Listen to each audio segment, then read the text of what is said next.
Fala pessoal, tudo bem? Nós estamos aqui no segundo episódio do podcast e hoje eu trouxe para entrevistar para vocês duas figuras ilustres, amigos, clientes. Está aqui comigo o Edson e o Miguel, que são sócios da Simpos, que traz para vocês a inteligência financeira, o melhor que tem dentro de relatórios, estruturas. Eles são os especialistas e vão contar muito mais para nós. Olá, pessoal. Bom dia, porque nós estamos no dia aqui, né?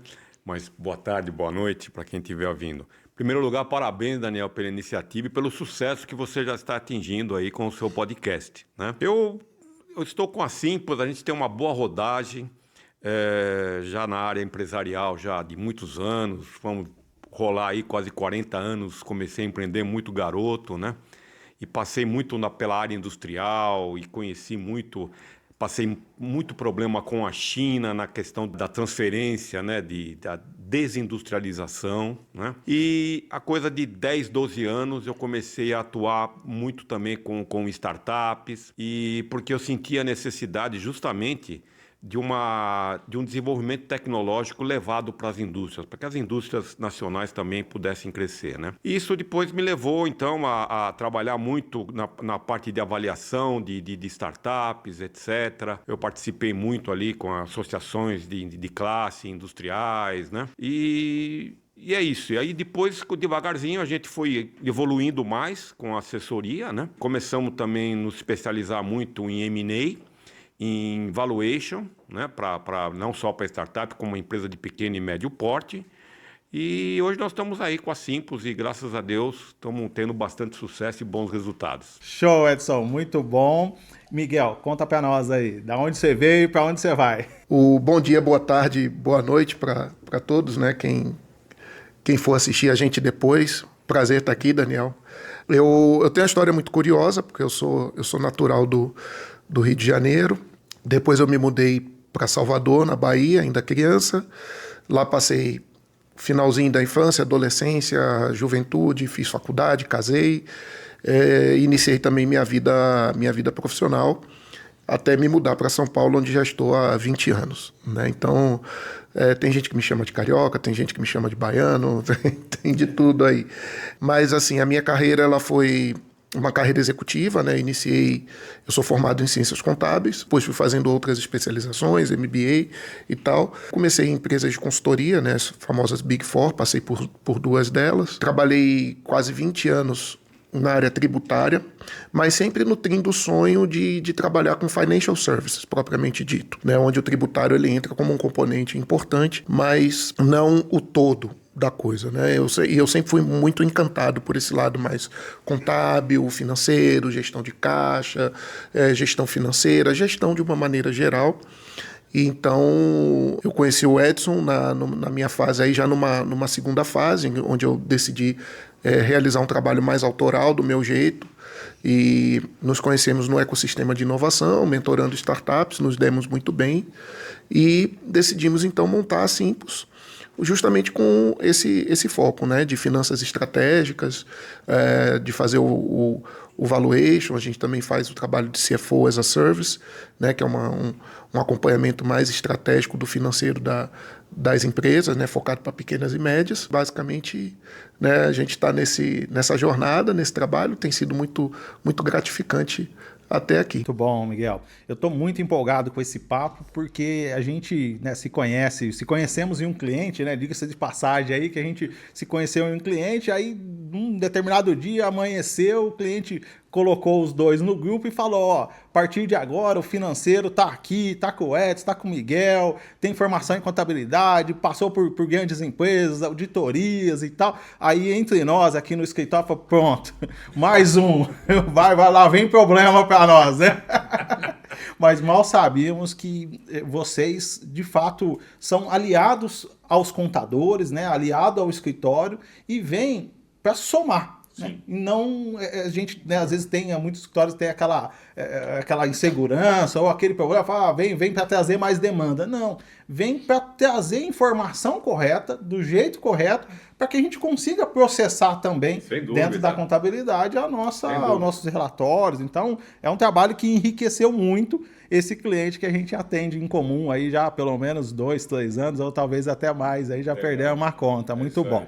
Então, conta para nós, qual que é o papel de um CFO para um diretor financeiro dentro de uma empresa e principalmente dentro de uma PME, que é a maioria dos nossos clientes, é quem, né, nos escuta aqui. Então, qual que é o papel? Uma PME precisa de um CFO? Precisa, tá? Independente de qualquer coisa, porque você precisa organizar a casa. Foi o que você falou muito bem, Daniel. O pessoal da contabilidade hoje recebe informações, sabe, muito desorganizadas, muito atrapalhadas, não existe uma rotina de trabalho, um processo, então acaba dificultando, né?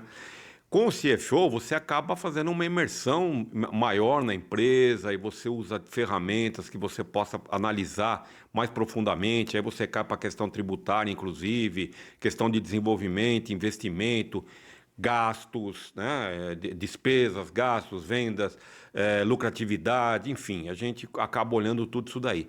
Mas o Miguel aí, ele acho que ele pode até falar um pouquinho mais aí sobre o que é ser um CFO dentro de uma empresa, né? Ponto interessante que você já começou tocando, Daniel, primeiro que existe um mito de que o CFO ele vem para atrapalhar o trabalho do contador. Sim. Eu não posso falar por todos, obviamente, mas eu posso te dizer que não, muito pelo contrário, né? Como o Edson falou, a gente vem para ajudar, né, e ser um parceiro do contador. A gente vive num país que tem um emaranhado de leis tributárias, trabalhistas enorme, né? Muitas obrigações acessórias, né? Eu já tive do outro lado, eu já trabalhei em outsourcing contábil, né? Não só como gestor, como também como sócio. E então a gente sabe o quanto o lado da contabilidade ele fica sobrecarregado, né? Com tudo isso. E o nosso papel é justamente chegar nas empresas, olhar de maneira abrangente todos os seus processos, né? Óbvio que com foco financeiro, né? Na otimização de receitas, minimização de custos e despesas, né? E passar essa informação para a contabilidade de forma mais precisa possível para que a gente receba de volta reportes contábeis também da maneira mais correta possível, porque essa é a nossa matéria-prima para a gente trabalhar. Se eu não tenho bons relatórios que me permitam fazer uma boa análise de como estão as receitas da empresa, seus custos e despesas, a gente não consegue fazer o nosso trabalho, que é olhar o financeiro de uma maneira estratégica. Aí nós vamos entrar realmente no papel do CFO, que é olhar produto, as principais linhas de custos, de despesas, você adentra em aspectos administrativos, equipe, treinamento, tudo isso para quê? Lá no final, a última linha, que é a linha dos lucros, ela ser maximizada. Se você perguntar para qualquer pequeno, médio empresário a receita, ele sabe de cabeça. Agora, qual o seu lucro e principalmente quanto está sobrando de caixa no final do mês, aí já é outra história, porque muitas vezes você tem uma empresa com faturamento robusto, mas que no final do mês está tendo dificuldade para pagar as contas. Por que isso acontece? E um segundo mito é o quê? A minha empresa é pequena, não cabe um CFO. Pode não caber um CFO full-time. Realmente é caro para uma pequena, para uma média empresa, ter um CFO ali full-time, porque é um tipo de profissional caro realmente. Você trabalhando de maneira part-time ou sob demanda, começa a fazer muito sentido para as pequenas e médias e começa também a caber no bolso desses empresários. Faz total sentido. Eu li uma frase recentemente em um livro que fala que o CFO é o guardião da estabilidade. Então, é o que a gente percebe muito. O empresário em si, principalmente o de startup, o pequeno e médio, é o cara que sabe fazer muito bem uma coisa. Né? Então, é o que é bom naquela tarefa, né? É um bom comerciante, é um bom desenvolvedor, é o cara que é bom numa determinada tarefa, mas o lado administrativo, o lado empresarial não é.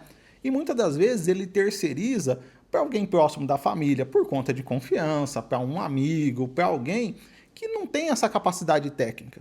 Então, eu percebo que eu posso arriscar que mais de 50% das empresas que quebram ou passam por grandes dificuldades é por não ter essa visão estratégica, é por não antecipar possíveis cenários, né? E aí que eu venho e pergunto para vocês, hoje de uma forma simples, de alguém que não faz isso e quer saber, né, quais os indicadores, o que vocês chegando numa empresa hoje que não tem um financeiro organizado, que é aquele caderninho que a pessoa paga as contas, quais os indicadores que vocês buscam e qual o indicador principal depois que atinge esses primeiros, né? O que a gente procura olhar ali de uma forma simples e objetiva para o diretor da empresa tomar a decisão, para o dono da empresa muitas vezes tomar a decisão. Os indicadores, mais tecnicamente falando, eu vou deixar para o Miguel depois responder, mas eu gostaria de falar um negócio que é muito importante, o papel do CFO dentro de um negócio.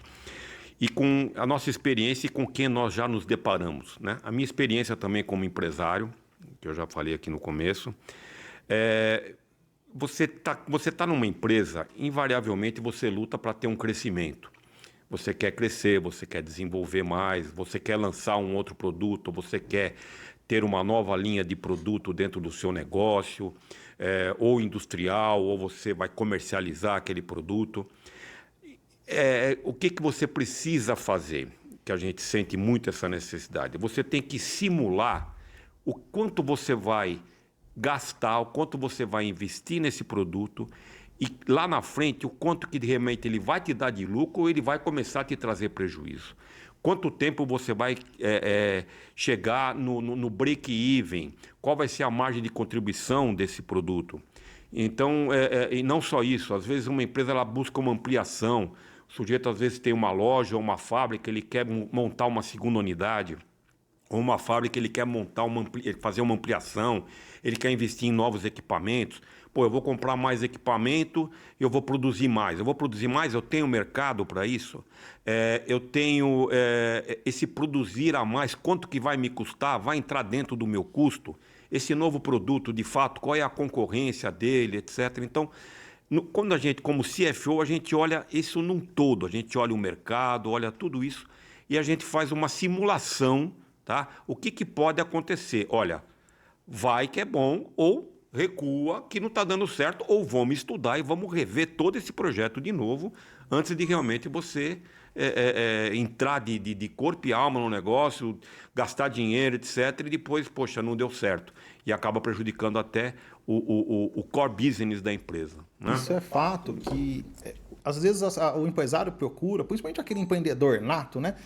Quer fazer, né? Quer fazer mais coisas, quer ampliar, quer montar um segundo negócio, porque eu acho que... Ele quer empreender, ele quer fazer, isso tá, é assim mesmo. Tá na veia, né? Tá na veia, e tá certo, e tem que ser assim mesmo, né? E o interessante é que, trazendo essa referência da estabilidade, tá entre escutar também o que não fazer.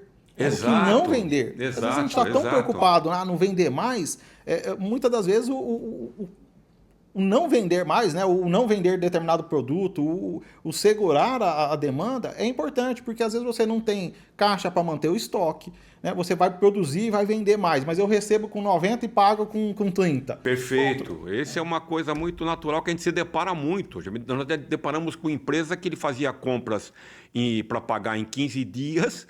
E ele recebia com 30, 40, 60. Eu falava, mas meu Deus do céu, você não pode... Como é que você vai fazer? Você está tendo um desencaixe de caixa e uma necessidade de capital de giro muito grande. Quebra uma empresa é a falta de caixa. Muitas vezes não é nem... Lógico. A lucratividade é importante, mas a falta de caixa pode quebrar. Então, quer dizer, como que uma empresa que está vendendo, está faturando, quebra? É falta de caixa. E um CFO, muitas vezes, ele acaba sendo quase que um conselheiro também. Por quê? É aquilo que a gente fala, a vida do empresário, ela é muito solitária. Ou se ele tem um sócio, às vezes as ideias não combinam, né? Então, é normal isso. E quando a gente chega, a gente acaba mostrando com números... e fazendo questionamentos, e mostrando, né? Matando a cobra né? E mostrando o pau ali, e mostrando direitinho o que precisa ser feito, os questionamentos, e o que pode dar errado, o que pode dar certo, e se antever aos fatos, né? Esse é um grande papel. Uma coisa que eu gosto de falar é o seguinte, até assistindo alguns programas sobre aviação, né? Um especialista ele fala uma coisa que eu nunca mais esqueci, que é o seguinte: um avião nunca cai por um fator só. Então, falando propriamente de indicadores, a gente olha um conjunto deles, né? Porque nunca uma empresa quebra por um só motivo. Até alguns deles vocês já falaram. Então, a gente olha capital circulante líquido, né? A gente olha, olhando um pouco para o aspecto da DRE, eu gosto de fazer uma abordagem que eu chamo de duas pontas. A gente olha a receita e a lucratividade, que é assim, a receita é o ponto básico, porque nenhuma empresa sobrevive sem receita. Você tem que vender, seja serviço ou mercadoria. Tá bom, eu tenho uma receita bombando lá, mas e o meu resultado? Né? Então, se a lucratividade está ruim, já tem alguma coisa errada aí. Eu tenho receita e tenho lucro. Esse lucro, de que forma ele está composto? Aí eu vou começar a olhar margem bruta, margem de contribuição, para ver se a receita que ele tem é suficiente para arcar com os custos, com as despesas fixas, né?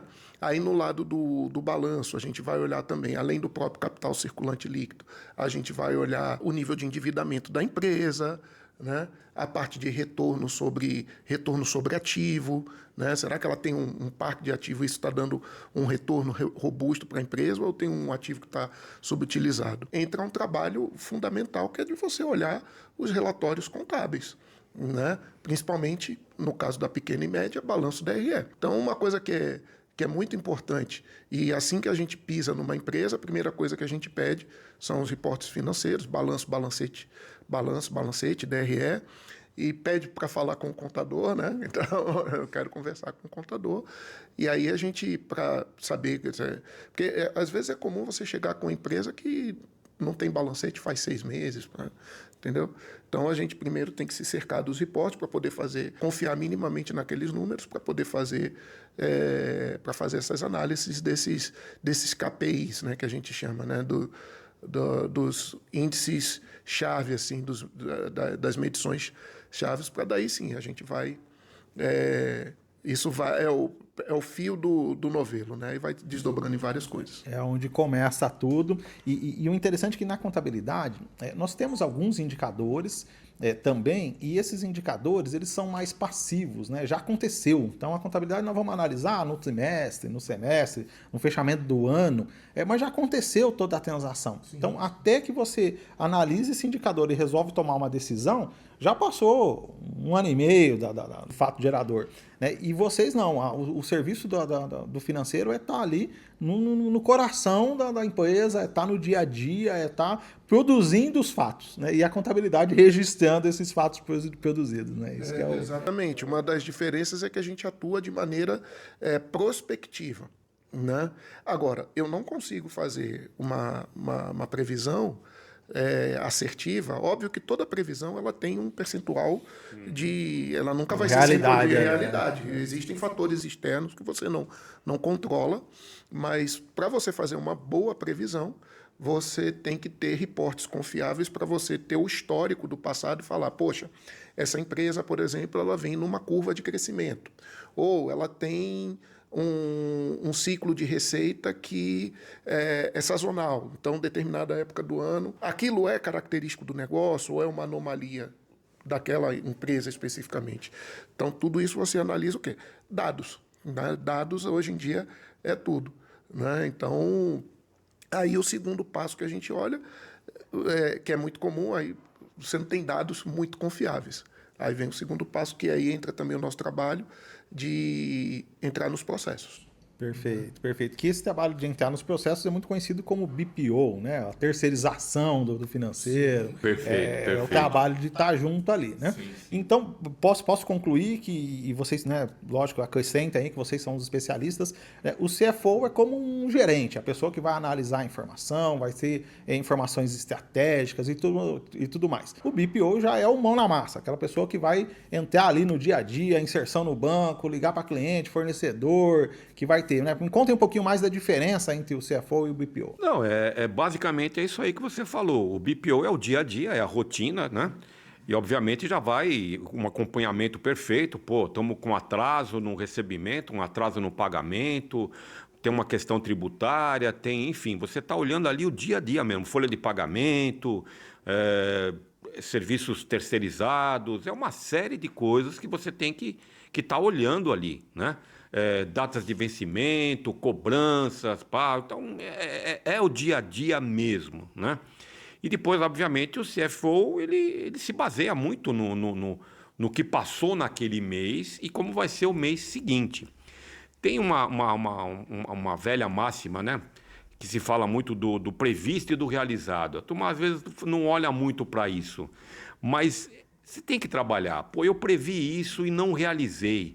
Ou eu realizei, eu estou realizando mais. Então, pô, eu vou aumentar mais, eu vou diminuir, eu vou me enquadrar, né? Porque você fica, às vezes, só prevendo, não, eu vou faturar, eu vou faturar, eu vou faturar. E o faturamento não vem. Então, aí você usa as métricas, como o Miguel falou. Onde é que nós estamos errando? O que nós não estamos fazendo? Então, o CFO, ele está ali para fazer acontecer, entendeu? A gente vai olhar justamente isso. Pô, não realizou. Por que não realizou? Vamos voltar para trás. Vamos fazer todo mundo pensar, né? Todo mundo que participou da empresa. Vamos da negociação dos últimos meses ou daquele mês em si. Poxa, era para dar tudo certo e não deu. É basicamente isso. E depois as correções, né? As ações corretivas e preventivas que você tem que tomar para que isso não venha a acontecer de novo. Isso é uma das questões. A gente gosta muito de simular essa coisa de crescimento, vou falar de novo sobre isso, e o que pode realmente ser bom e que pode acontecer. Ou não pode acontecer, os erros, os acertos, etc. O nosso próprio, o nome mesmo da Simpos, se você for a parte, o sim da Simpos é simular. E o POS, que é o POSS, é de possibilidade. Então, o que é? Nós gostamos de simular a possibilidade. Pô, apareceu uma possibilidade da compra de um equipamento novo, que eu vou lançar um produto novo, etc. Beleza, vamos simular quanto que vai custar esse equipamento, quanto que ele vai realmente valer a pena, como é que nós vamos negociar, a maneira como negociar também. A negociação é uma coisa... muitas alternativas na hora de você negociar. Enfim, vamos ampliar a loja, vamos montar uma segunda loja, vamos captar um investidor, tá? Então, tudo isso tem que ser simulado, entendeu? Você vai acertar 100%? Não vai. Mas você vai errar bem menos do que se você não fizer isso. Está bem próximo. E você sabe que isso é muito comum. Eu tenho diversos clientes que praticam o que eu diria que é o planejamento da esperança. Ele acorda e fala assim, eu espero que hoje vai ser melhor, esse mês eu tenho certeza que vai ser melhor. Funciona, mas o que funciona mesmo é o... Vão torcer aqui, mas pô, você tem que entrar em campo, você tem que ser o centroavante, cara, entendeu? Você tem que acreditar, mas também tem que ter planejamento, tem que ter, né, estrutura, tem que ter cenário para você, se errar, saber onde foi e corrigir a rota logo. Porque você fica só esperando no final do mês, não vem e é muito comum. Eu tenho alguns clientes que olham o seu resultado pela conta bancária. Então, se eu comecei com 1.000 e terminei com 1.100, esse mês foi bom. Se eu terminei com 900, foi ruim. Então, não, tem que saber para onde foi, onde que está esse dinheiro aí. Que aí vem uma outra pergunta que eventualmente o nosso cliente, o nosso, né, espectador tá pensando ali, né? Tá, então hoje eu não tenho. Quem faz é um funcionário que eu contratei, é alguém da minha confiança que eu coloquei ali. Por onde começar? Então, se hoje vocês entrassem numa PME de 10 funcionários, um movimento mês, e por onde começa e em quanto tempo a gente já tem um indicador ou alguma coisa ali sendo realizada para ele visualizar? Se você está totalmente desorganizado, né? Eu recomendo até começar com o BPO, iniciar um trabalho de organização e coleta de dados, porque senão você não vai ter nenhum que analisar. Então não adianta eu chegar lá e cadê seu DRE, cadê seu fluxo de... Vamos olhar aqui, seu fluxo de caixa e tudo. Você não tem informação, então não vou conseguir contribuir muito. Apesar que a gente dá muito atendimento psicológico, mas não é esse o objetivo principal, é acessório. Você tem que criar instruções de trabalho, rotina de trabalho. Às vezes você chega lá, quem está à frente ali do BPO, do financeiro. Eu chego de manhã, o que que eu faço? Não sei, eu olho o banco, olho o não sei o quê, olho o que entrou. Não, vamos fazer uma instrução de trabalho, uma rotina, começa daí, né? Aí você começa a organizar o trabalho e o tempo da pessoa ou das pessoas do departamento, né? E aí, assim, por exemplo, a gente já teve caso de cliente que falou, a gente entrou como CFO, aí começamos até com o intuito de ajudar, né? A gente começou a entrar um pouco nos processos dele e coisa e tal, ele mesmo chegou à conclusão, olha, eu não estava pronto para vocês ainda. Ele mesmo chegou a essa conclusão, né? Mas só para a gente ter uma estimativa, já uma empresa um pouco mais, que já esteja um pouco mais organizada, o trabalho já dá para você começar com o CFO. O que não quer dizer que então ela não precisa de um BPO, não, estamos dizendo minimamente organizada. Vamos colocar aí que 3 meses a 6 meses para você já começar a ter assim, já começar a olhar os números, você ter um nível de reporte, por exemplo. Você pega uma DRE mês a mês, por exemplo, com 6 meses você já consegue ter uma avaliação um pouco mais precisa da variação de receita, de custo, de despesa, principalmente os custos e despesas variáveis, e principalmente, que a gente olha muito nas pequenas e médias, é o fluxo de caixa. Cash is king, né? Já diz o ditado. Então, primeira coisa que também a gente vai... uma das primeiras, né? Que a gente vai olhar. Primeiro, olhei, balanço DRE, tá bom, agora seu fluxo de caixa. A empresa está gerando ou está queimando caixa, né? Isso é fundamental, por exemplo, para a empresa, então, que está ali no desespero, é a primeira coisa que a gente olha, principalmente se ela não for organizada. Então, tá bom, você não tem contabilidade organizada, vamos olhar seu caixa. Aí o caixa é o primeiro indicativo se o problema é mais grave ou é mais simples de resolver. É o primeiro passo, né? É o primeiro passo. Muita empresa também vive o problema da sazonalidade, né? Então, por isso que esse tempo, às vezes, o Miguel falou 3 meses, 6 meses, né? Essa empresa aqui vai melhor. Tudo bem, fim do ano, Natal, todo mundo vai bem. Mas às vezes essa empresa aqui, no verão, ela vai melhor do que no inverno. Então, chega empresas que chega dezembro, janeiro e fevereiro, ela, né? Dependendo do ramo, para todo mundo tá bom em dezembro, para ela tá começando a ficar ruim. Janeiro é péssimo. Então vamos prever tudo isso, né? Vamos fazer caixa para não ter que queimar, né? Ou queimar sabendo que está queimando. Consciente. Exatamente. Uma coisa que é interessante, né? E aí quando você começa a olhar a caixa também, é aquilo que você falou, né? O empresário, ele muitas vezes, se eu tenho 1.000, tá bom. E aí eu pergunto, tá bom, mas como é que está a sua linha de investimento? Porque tem muita empresa que cresce, o empresário sangra o caixa e compra carro do ano, casa na praia, mistura as contas. Aí chega uma hora que ele tem que reformar o parque dele, né? O fundo de comércio, ele consumiu o caixa todo, ele tem que se alavancar para poder renovar, né? E aí você vê o caso de empresas que parece que vão definhando com o tempo, né? Ela vai ficando velha. Velha que eu falo não no sentido de antiga, mas velha no seu sentido tecnológico. Uma empresa que você chega lá, os móveis, os equipamentos, as tecnologias estão ficando defasadas e às vezes ela é suplantada por uma empresa jovem recém-criada no mercado. O CFO, resumindo, em uma palavra, ele impõe, ele cria uma disciplina, né? E uma gestão organizacional. Esse é o foco do negócio. Isso aqui está bem gerido, está uma disciplina, todo mundo, sabe?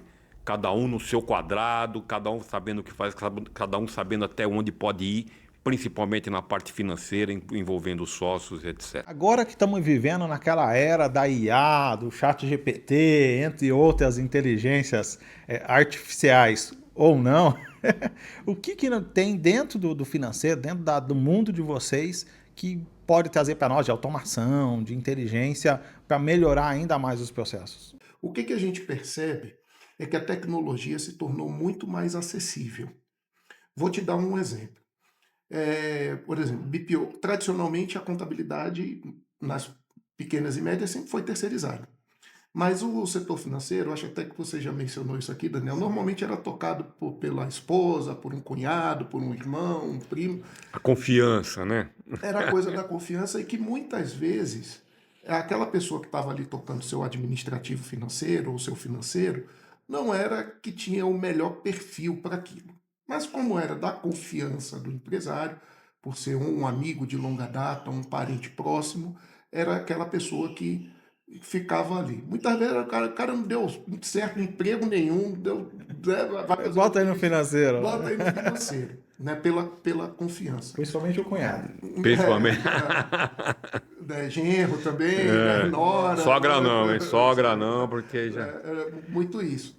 Né? Com o advento da tecnologia, né? Aí nós estamos voltando aí uns 10, 12 anos atrás, a primeira coisa que começou a facilitar bastante. Os softwares de gestão, antes restritos às grandes empresas, começaram a aparecer no mercado software como Conta Azul, Nibo, OMI e tantos outros que facilitaram a sistematização do controle financeiro, né, de uma forma muito mais segura do que o velho e bom Excel. O Excel vai acabar, não vai ser mais utilizado? Não estou dizendo isso. Ele é uma ótima ferramenta de apoio, mas não se faz hoje gestão minimamente séria de uma empresa sem que você tenha um software. E hoje você tem software até para MEI. Entendeu? Se você quiser, você tem software, você tem aqueles freemium que até um determinado volume você pode usar sem custo nenhum. Então, eu particularmente sou até um entusiasta do uso de ERPs, porque inclusive uma coisa que o Edson falou, obriga o empresário a ter minimamente um processo, uma disciplina.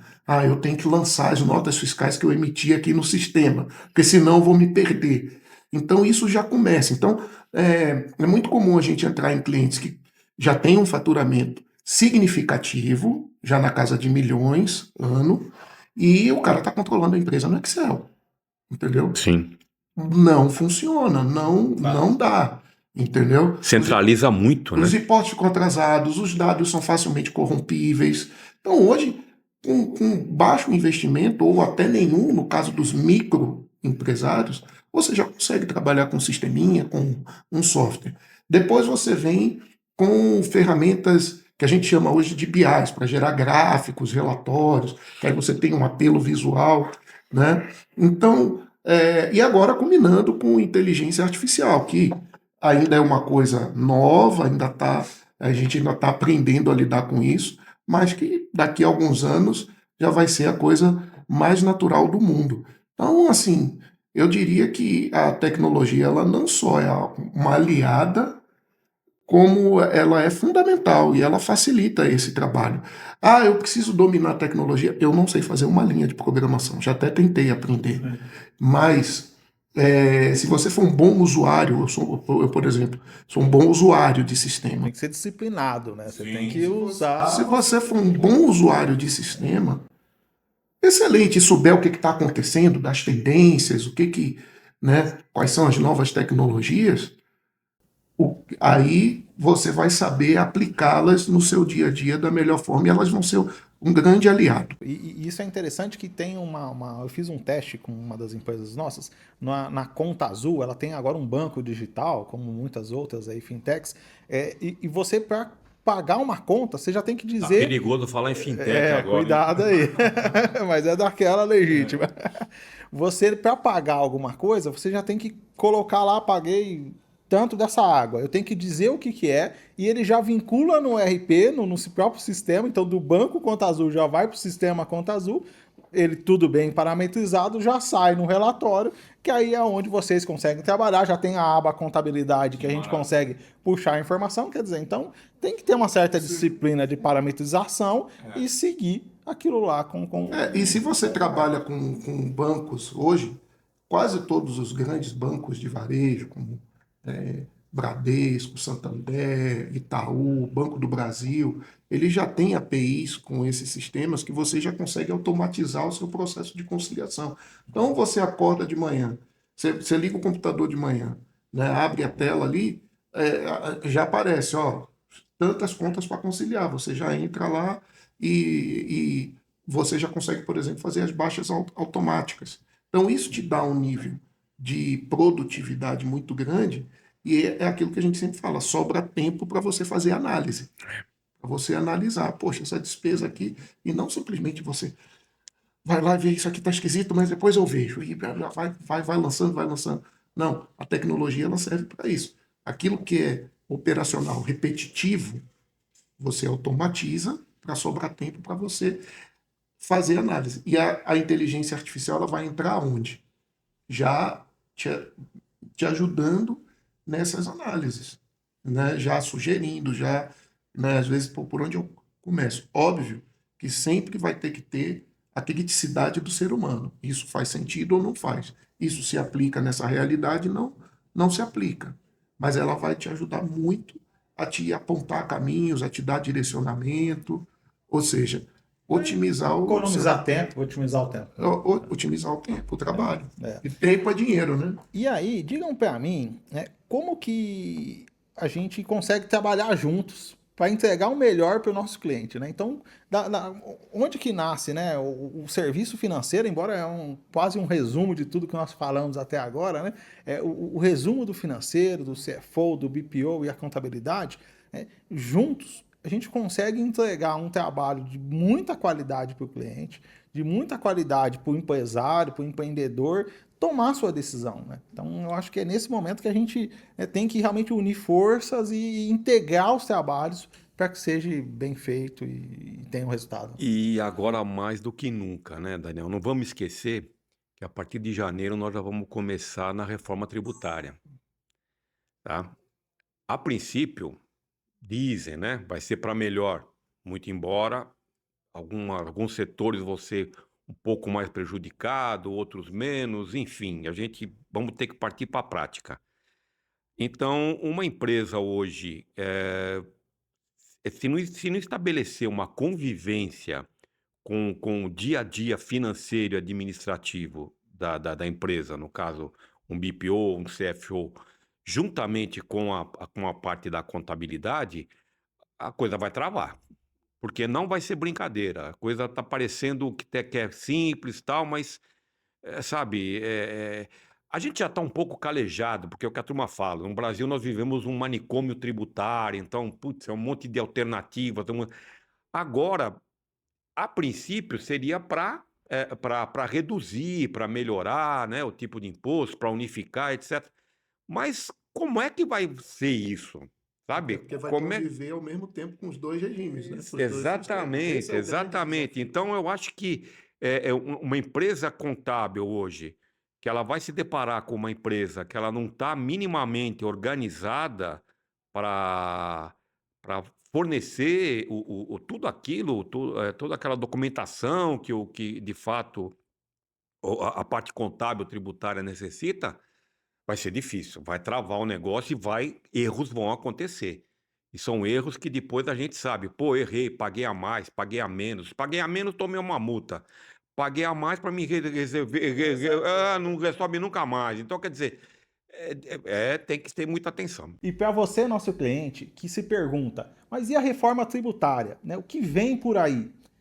É nesse bate-papo de hoje que demonstra a importância do financeiro alinhado para essa nova fase da reforma. Então, a reforma em linha simples, sendo muito direto de como você tem que estruturar o seu financeiro pensando na reforma, hoje você paga dentro de um lucro presumido tudo sobre a receita. Faturou, pagou, não importa como você gasta.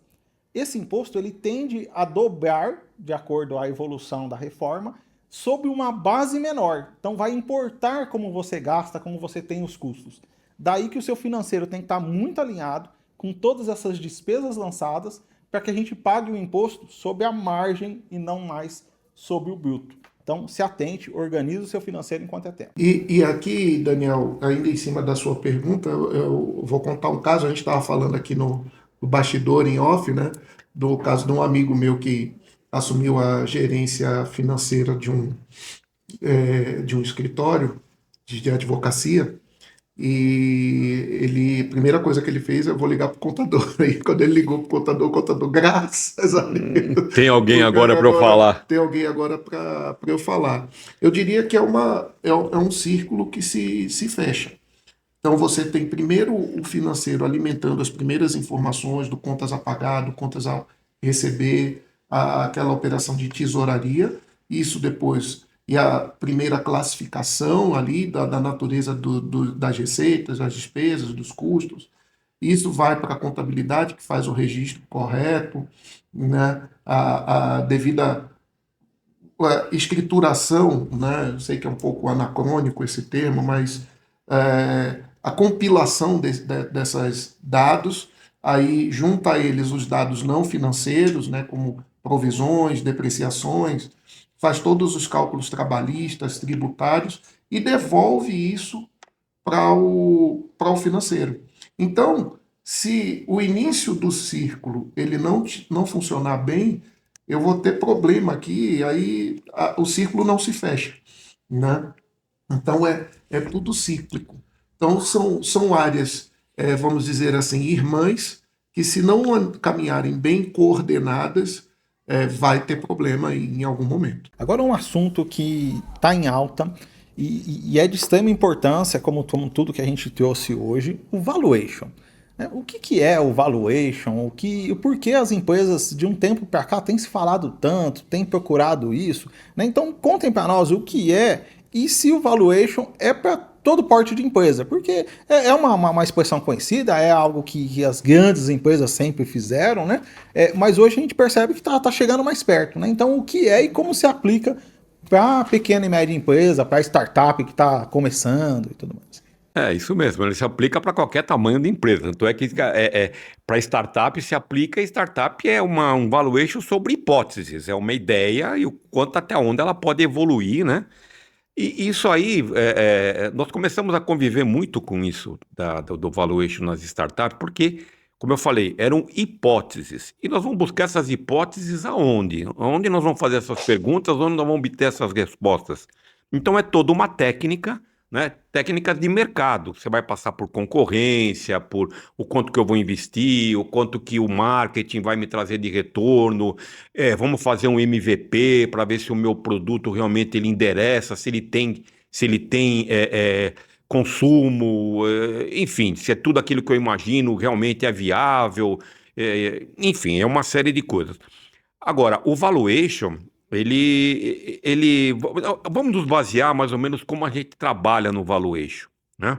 E como a gente tem até o nosso curso prático, né? Que não é uma coisa muito profunda, mas a pessoa já começa a ter um bom contato e começa a entender mais ou menos, ou ter uma ideia do quanto vale a empresa dela, né? É, Nós fazemos o valuation, obviamente, com toda aquela técnica de mercado da operação financeira. Nós costumamos chamar que a operação financeira, como é o fluxo de caixa descontado, por exemplo, que é toda uma técnica, são técnicas, fórmulas até usadas internacionalmente, com quem você conversar vai estar falando a mesma língua. Mas nós não nos prendemos só nisso. Obviamente também nós vamos pegar o quê? O passado da empresa, os últimos DRE. Ah, mas a minha empresa não tem passado. Aí nós vamos cair muito para o mundo da hipótese, mas pelo menos, digamos que vamos pegar uma empresa pequena, uma empresa média, ou até uma empresa grande. Qual é o passado dela, o que ela vem realizando, qual é o ritmo de crescimento que ela está tendo, ou não, né? E aí você começa a fazer as projeções, né? E o fluxo de caixa descontado. O que é o descontado? O descontado é a taxa de risco que você vai descontar daquilo que você está projetando que a tua empresa vai ser capaz de faturar. Essa taxa de risco você vai usar uma fórmula que é a mais utilizada, que é o chamado o WACC, é o WACC, que é o custo médio do custo do capital, né? O peso do custo do capital. E você vai começar então a achar a tua taxa de risco. Isso passa pelo risco do seu mercado de atuação, o risco do seu país que você está atuando, enfim, tem uma série de regras, de fórmulas que a gente define então e consegue chegar nesse fluxo de caixa projetado, vamos dizer assim, tá? Baseado no atual. Agora, nós trabalhamos quando a gente vai fazer uma avaliação da empresa, né, que é o valuation, é que a turma hoje fala valuation e remete muito a esse cálculo que eu acabei de falar. Mas não é só isso. Nós vamos falar, valuation quer dizer avaliação de uma empresa. Então nós vamos começar a avaliar a empresa, vamos começar a pegar o histórico dela, quem é quem na empresa, qual é o mercado que ela atua, quais as ações de marketing que ela já fez, o que que ela deixou de fazer, o que que deu certo, o que que deu errado, né? Os mercados, que é o famoso Tansan-Som, realmente, onde é que eu posso chegar. Então é muito interessante quando nós fazemos valuation, porque nós fazemos uma imersão na empresa. Nós não fazemos valuation em uma semana, em 15 dias, em um mês, não. Tem valuation que a gente termina ele e demora mais de 3 meses. Poxa, tudo isso eu preciso para ontem. Ah, tudo bem, você quer ter uma base para ontem, porque você quer negociar isso aqui amanhã, você está com uma oportunidade agora, tudo bem, a gente vai dar um jeito. Mas um valuation bacana, completo mesmo, nós vamos partir para o chamado infobook. Então nós vamos conviver com todo o pessoal da sua empresa, o pessoal da sua área de marketing, o pessoal da sua área financeira, o teu pessoal de vendas, todos os estrategistas, etc. Se você é a fábrica, nós vamos falar com a sua fábrica, com o seu comprador, com o seu terceiro, nós vamos ver tudo isso, entendeu? E nós vamos mostrar o que é realmente a empresa. Porque, por exemplo, vamos pegar de novo, voltando para a startup. Qual que é o valor da startup? A startup ela tem um ativo intangível. Porque você pega uma startup, ela não tem, quando muito ela tem um notebook ali que o sujeito trabalha, entendeu? Mas tão ativos intangíveis, que é a parte intelectual da empresa. Agora, você imagina uma empresa que já está há anos no mercado. Quanto que não vale esse bem intangível? Qual é o valor do cadastro que essa empresa, o número de clientes que ele tem? Qual é a recorrência desses clientes, né? Então passa por tudo isso.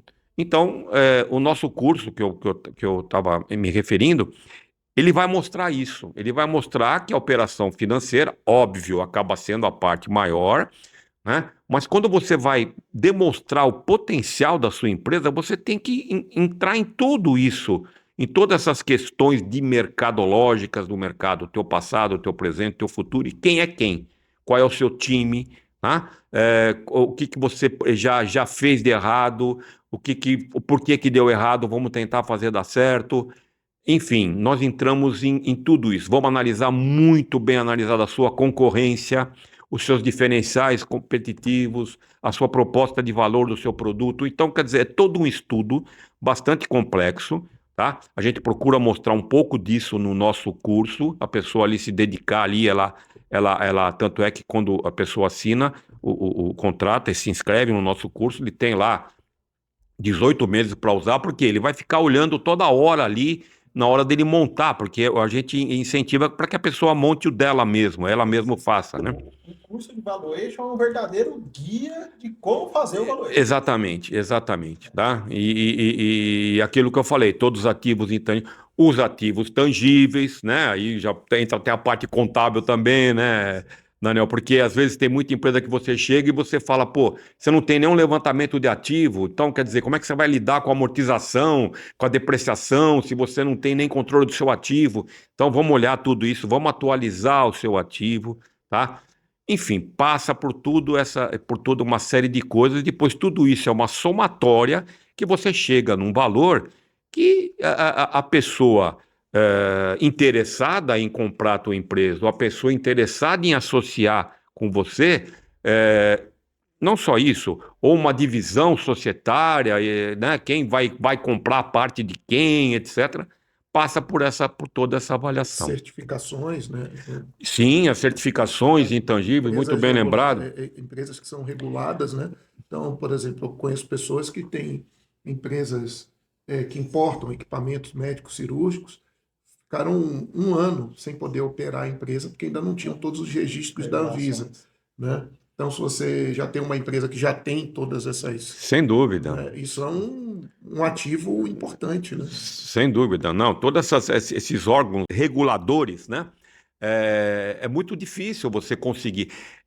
Além de ser difícil, é o tempo que demora.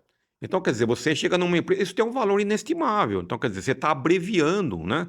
Eu vou montar uma empresa hoje, usando o exemplo, como o Miguel falou, de distribuição de equipamentos médicos.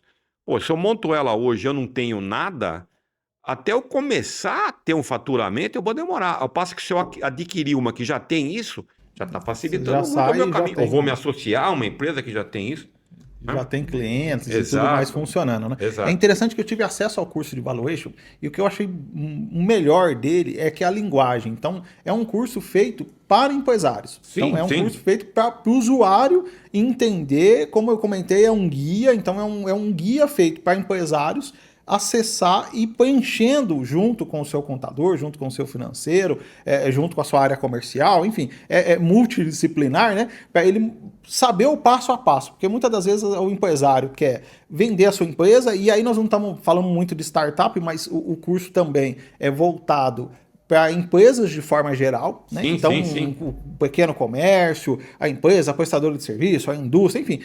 Qualquer ramo de atividade, né? É para todos, com o passo a passo, o que fazer e como apresentar. Exatamente. Isso é interessante porque ele sai, né, do zero. Então, se você hoje tem a ideia de vender a empresa ou ofertar uma participação da empresa para alguém, né, você sabe o que informar, né, já tem uma cartilha do que apresentar. Então, isso é o interessante do curso. Tive acesso, é sensacional e tenho recomendado para todo cliente aí que busca essa informação.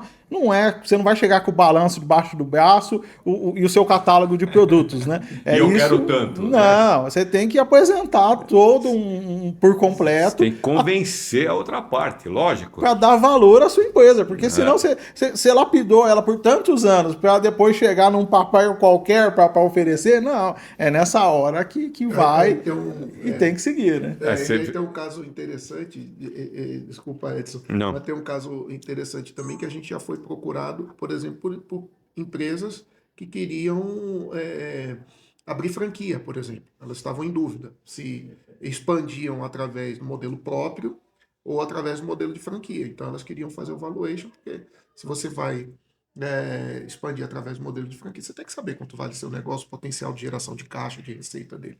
Exato. Não, você vê que esse nosso curso aí, ele começa com um pitch deck. Então, a gente procura orientar como construir um pitch deck. Né? Um pitch deck é uma coisa básica, né? Que você está mostrando, você está apresentando a tua empresa para um potencial interessado, etc. Tá? Ou até para buscar um investimento, até você buscar algum incentivo, né? Você mostra a sua empresa, está ali, bacaninha, tal, não sei o quê. Depois é que você entra para o Infobook, porque aí quando surgiu efetivamente o interesse, fala assim, pô, gostei do que eu vi no teu pitch deck. Pô, vamos nos aprofundar mais? Vamos. Aí você já tem esse Infobook pronto. Então aí você vai mostrar em detalhes, obviamente acompanhado de um NDA, né, de um acordo de confidencialidade e tudo. E aí você começa então a montar esse teu Infobook. E como sempre, vocês têm que trazer um benefício, tem que trazer algo para nós e para os nossos. Sim. Né? O que vocês trouxeram hoje dentro do curso de Valuation de benefício para o nosso cliente amigo? Ótimo. Vamos lá, Daniel. Além do cupom de desconto, que você já falou aí, que vai estar no link da descrição, nos comentários, nosso time de marketing sabe muito bem como isso funciona. A gente está oferecendo mais 2 benefícios para o público que está nos assistindo. Né? O primeiro benefício é assim, as primeiras 5 pessoas que adquirirem o curso vão ter 1 hora de mentoria gratuita comigo e com o Edson. Então, se ela assistiu o curso, ficou com uma dúvida, já está incluso 1 hora de mentoria conosco. Qualquer lugar do Brasil e do mundo, né? Online com a gente. E um outro benefício é que a gente também vai disponibilizar o link de acesso a um dos módulos do curso, que é justamente o módulo onde a gente ensina na prática como é que calcula, né, para a pessoa ver como funciona realmente o trabalho na prática, o que se espera ali de resultado. Mas lembrando, o curso tem muito mais do que isso. A gente não fala só de números, a gente fala também de como você fazer um pitch de elevador, um pitch deck, e depois como a melhor forma de você vender a sua ideia, o seu negócio, para quem quer que esteja interessado nisso. Excelente oportunidade. Okay. Não percam, aproveite. Eu já fiz esse curso e super recomendo. Presente nosso aí para quem te acompanha, para os seus clientes, pela nossa parceria aí, Daniel. Bom, estamos chegando ao fim. E eu quero deixar aqui uma frase ou um conselho para a PME. Então, qual que é o conselho que vocês hoje podem deixar aí para o nosso cliente, para o nosso amigo, para a pessoa que está ali no dia a dia construindo a sua primeira empresa, o seu negócio? Qual que é o melhor conselho do viés financeiro, da visão que vocês já têm de mercado longo aí, né? O que vocês podem deixar aí de recado para o nosso cliente e amigo? Bom, vamos lá. Eu costumo dizer o seguinte: o propósito de vida de qualquer pessoa, né, ninguém vai dizer, se eu perguntar, Daniel, qual é o seu propósito de vida? Ou para o nosso espectador, qual é o seu propósito de vida? Provavelmente ninguém vai dizer que é respirar, né? Então a pessoa vai dizer, poxa, meu propósito é ajudar os outros, ajudar a minha família, é trabalhar duro, é ganhar dinheiro, né, contribuir com um mundo melhor, enfim. Mas você não vai ver ninguém dizer que meu propósito de vida é respirar. E aí eu pergunto, se você parar de respirar, você vive? Não, né? Então, se você cuidar das finanças é a mesma coisa, né? Nenhuma empresa vai dizer que o propósito dela, naquela coisa de missão, visão, valores, vai estar lá, cuidar do meu financeiro. Ela vai dizer que quer ser a melhor na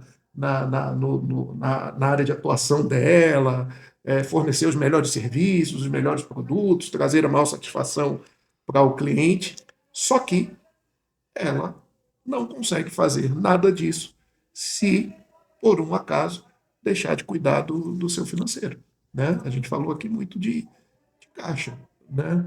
Eu estou com uma receita bonita, eu tenho uma empresa lucrativa, meu caixa está horrível. Então, meu faturamento está crescendo, meu prejuízo está aumentando. A gente já se viu nesse tipo de situação, não é?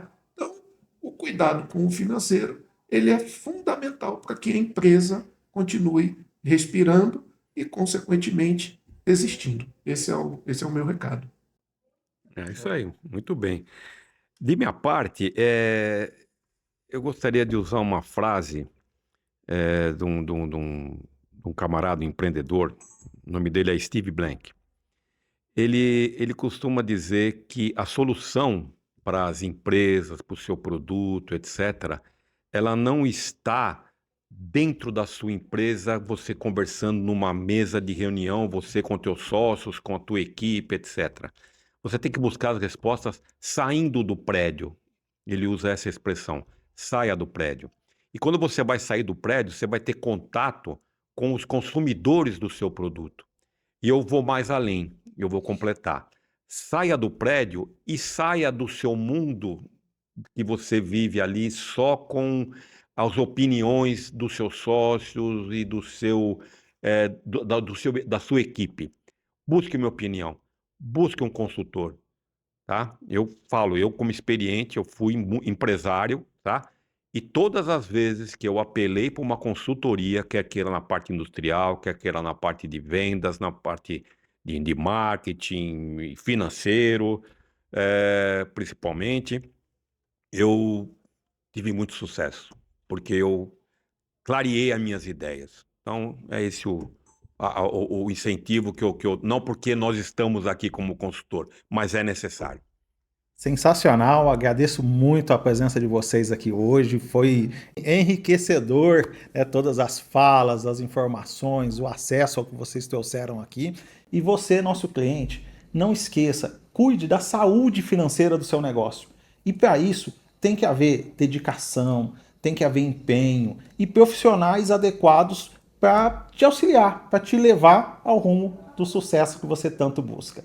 Até logo, ao próximo episódio.